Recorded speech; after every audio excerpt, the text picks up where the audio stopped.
In one of our previous teachings, we learned that the famous theory about the rapture of the church into heaven to be with God is actually the result of taking scripture out of context and not letting Bible interpret itself. As a part of that teaching, we also touched on Olivet discourse, recorded in a book of Matthew, chapters 24 and 25, but also in the book of Mark, chapter 13, and in the book of Luke, chapter 21. While emphasizing on most important scriptures which clearly explained the subject we were dealing with, we didn't mention verses that speak of two men being on the field and two women grinding together, when one will be taken and the other left. Many of those that support this unbiblical rapture theory bring those verses as a proof for their false belief. So let's examine together those verses and remove all the confusion. We will start by reading these verses. But as the days of Noah were, so shall also the coming of the Son of Man be. For as in the days that were before the flood, they were eating and drinking, marrying and giving in marriage, until the day that Noah entered into the ark, and knew not until the flood came and took them all away. So shall also the coming of the Son of Man be. Then shall two be in the field, the one shall be taken, and the other one left. Two women shall be grinding at the mill, the one shall be taken, and the other left. I'm sure you must all heard about the phrase left behind. This is where it comes from. The famous novel series that was written called Left Behind was also inspired by those verses, and also movies that were made with the same title. So those that support the rapture theory claim that those who are taken are actually those taken in rapture to heaven, and those who are left behind are left for damnation. On the other side, we have rapture opponents that say it is other way round. Taken are the wicked ones taken for judgment, while those left behind are those saved, or how they say, left for the kingdom. For this claim, they use as a proof verse 37 that we read, which says, "But as the days of Noah were." Just in order to debunk the rapture theory, the opponents will take this verse out of context and say that as in the days of Noah, the wicked were taken, judged, while they will say those left behind were blessed and saved. So today we are answering what Messiah taught. Are the righteous taken or left behind? I want to start explaining this by saying that this is another classic example of taking verses out of context. In this case, I need to say that both sides are doing exactly that. The rapture supporters take those verses out of context to prove that they will be taken to heaven as a separate event that will precede the visible return of Messiah, while their opponents also take verse as in the days of Noah out of context to prove rapture supporters are wrong. So let's find out the truth. What is the context of the story in this chapter? Pay attention how this chapter begins. Disciples asked Yeshua, "What shall be the sign of your coming and of the end of the age?" So clearly, the context is the last days and the signs of the return of Messiah. So, starting with verse 4, Messiah openly tells them what will happen before he returns, that they wouldn't let anyone to deceive them.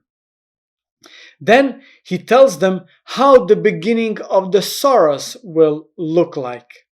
Also, he tells them that the kingdom of God will be preached to the ends of the world before the end comes. Yeshua also tells them that abomination of desolation spoken of Daniel, so the little horn, will sit at the temple of God, and then shall be great tribulation, such as was not since the beginning of the world, nor ever shall be. He said that those preaching the kingdom and have testimony of Yeshua will be hated, betrayed, afflicted, persecuted, and killed. He adds, and except those days are not shortened, there should no flesh be saved. But for the elect's sake, those days shall be shortened.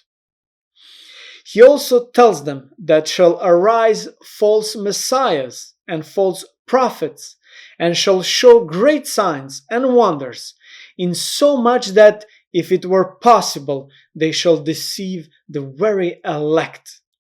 And then, in verse 25, he tells them, behold, I have told you before. So Messiah told them, and also to us in advance, that we know that no one deceives us. As we see, while all these great tribulation events are going on, people of God, the elected ones, are still on earth, affected by the hatred of the Antichrist. And only then, as the narrative of event concludes, Messiah will return. Yeshua said, immediately after the tribulation of those days shall the sun be darkened, and the moon shall not give her light, and the stars shall fall from heaven, and the powers of the heavens shall be shaken. And then shall appear the sign of the Son of Man in heaven. And then shall all the tribes of the earth mourn, and they shall see the Son of Man coming in the clouds of heaven with power and great glory. So elected are not taken in rapture to heaven before the great tribulation. We saw that verse 22 says that the days of tribulation will be shortened for the sake of the elect ones, because they are still on earth. And actually, they are the ones that are afflicted. Also, verse 24 speaks of false messiahs and false prophets who will try to deceive even the very elect ones if possible. Again, very clearly, the very elect ones are still on earth, since the false messiahs and the false prophets will try to deceive them. So, elected ones are not raptured to heaven before the tribulation, but are still on earth, getting afflicted. And we read what happens next. Yeshua clearly says that immediately after the tribulation, the sign of the Son of Man shall appear, and they shall see him coming in the clouds. For word coming is used Greek word parousia, which literally means the visible appearing. It says that they will see him. And now comes the most important verse that actually provides the real context of this story. Yeshua explains what happens after the sign of the Son of Man appears, and they see him. And he shall send his angels with a great sound of a trumpet, and they shall gather together his elect from the four winds, from one end of heaven to the other. This is the most important verse for today's lecture. This is the key verse in order to understand who is taken and who is left. Here we have the context. Verse clearly says that this is the moment when he sends his angels to gather his elect. This is the same moment that Paul spoke of, saying, "For the Lord himself shall descend from heaven with a shout, with the voice of the archangel, and with the trump of God. And the dead in Messiah shall arise first. Then we which are alive and remain shall be caught up together with them in the clouds to meet the Lord in the air." Paul announced absolutely same event to Corinthians also when said, "In a moment, in the twinkling of an eye, at the last trump, for the trump shall sound, and the dead shall be raised incorruptible, and we shall be changed." Obviously, when the sign of the Son of Man appears, righteous dead will be resurrected, and those that will remain alive after the unprecedented persecution will be changed from corruptible into incorruptible, from flesh into spirit, and then resurrected and changed will be gathered by angels and taken up, caught up together in the clouds to meet Messiah in the air. So we ask, who is taken here? Who is gathered? Plainly, the righteous are taken. The righteous are gathered by angels from one end of heaven to another, and the wicked are left behind. This is the context of the chapter. Of course, they are not taken to heaven in front of the throne of God, but are taken to meet Messiah in the air, wherefrom they will descend on earth together with him. How we know that the verse 31 is the context? Because right after he told them about the gathering of the elect, in verse 32 Yeshua starts to illustrate what he just told them in verse 31. The illustrations that follow about the fig tree in verse 32, about the days of Noah in verses 37-39, about the days of Lot also, and even illustrations about two men in the field and two women grinding, wouldn't even be told if Yeshua didn't first speak about the gathering of the elect. All those parallels are told that disciples understand better the separation of righteous and wicked that he just taught about it in verse 31. Grasp this. The context of verses 40 and 41, where it says one taken and the other left, is distinctly applied to the account of the resurrection and gathering of the elected. And when said, as in the days of Noah, he only emphasized the general attitude of society as in Noah's time, when they knew not, says the verse, when the flood came and took them away. So, what we have here is wrong interpretation of verses 39 and 40. How? Well, unfortunately, when we read those verses in English, it really gives kind of a same sense, and we easily get dragged to equalize those two words and events also. But we should not. Let me explain. When in verse 39 says, "Flood came and took them away," Greek translation for this "took them" uses word "ero," while in verse 40 and 41, when says the one shall be taken and the other left, for the word taken, Greek uses word lambano, Clearly, those are two different words and they also have different meanings, though in English, in both cases, are translated as taken. This is what misled many. In verse 39, Greek word ero has a negative sense, negative action, as of removing away, leaving away, taking away. This word away also should help us understand this negative action. It is not intimate, accepting way, but actually opposite. If we check further, we can find that, for example, the ESV Bible, these words, took them away in verse 39, translates as swept them away. Also, same does the NLT translation, as swept them away, which is less confusing than took them away.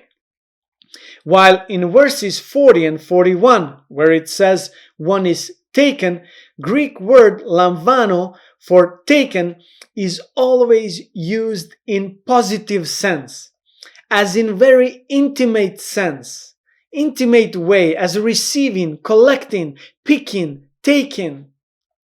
Since in English both words are translated same as taken, and in Noah's days the wicked were, as most translations say, taken to judgment, people get dragged to equalize those two words and those two events, and as a consequence, many choose to believe that they should hope to be left behind. But if we understand verse 39 instead of took them away as swept them away, and we understand the parallel that Messiah made in correct context, the context of the gathering of the elect, we will realize that we actually want to be taken, gathered to meet Yeshua in the air. We don't want to be left behind and swept away. If we would accept that wicked are taken, this would really break the parallel that Messiah was trying to make. Noah was righteous, and he was taken into the ark, while wicked were left behind and were swept away. Also, in the same context, parallel as in the days of Lot, that Yeshua makes right after the one in the days of Noah, would not make sense. Notice what Messiah said. Likewise, also, as it was in the days of Lot, they did eat, they drank, they bought, they sold, they planted, they built. But the same day that Lot went out of Sodom, it rained fire and brimstone from heaven and destroyed them all. So clearly, God first gathers his elect, as he did with Lot and with Noah, and as he will gather elected at his return, then destroys the wicked that are left behind. Again, to be taken is a positive thing. Left behind are left for judgment. Also, still in Olivet Discourse, Messiah makes another parallel when spoke of 10 virgins going forth to meet the bridegroom. 5 of them were wise and took the oil, while other 5 were foolish and took no oil for their lamps. At midnight, verse says, there was a cry made, "Go you out to meet the bridegroom." Again, we see going out and meeting bridegroom is positive, same as we will be gathered to meet our bridegroom in the air. All those parallels that Yeshua makes are not proving rapture theory, neither are proving that in the days of Noah left behind were saved. But those parallels are a warning to us that we are not sleepy, that we don't get blinded by the worries of the world. And as in the days of Noah, how were said, they knew not, but to be awake, to recognize the times and signs of his return, which he clearly administrated. Also, I want to mention how Apostle Luke concludes this chapter. Right after Messiah said that the one will be taken and the other left, obviously speaking of their gathering to meet him, disciples asked, "Where, Lord?" Meaning, where we will be taken. They knew that those left behind are left on earth, but they are asking now where those that are taken, where will be taken to. So Messiah answers, "Wheresoever the body is, there will the eagles be gathered together." Plainly, Messiah speaks of the gathering of his elect ones at his appearing, referring to himself as a body and referring to resurrected and changed elected ones as eagles, which will together in the clouds meet him in the air to be with him forever. Our prayer is that you embrace the truth of the Bible and be awake and ready, able to recognize the signs of his coming, that when he will send his angels, they take also you to meet him in the air. May Yehovah bless you all.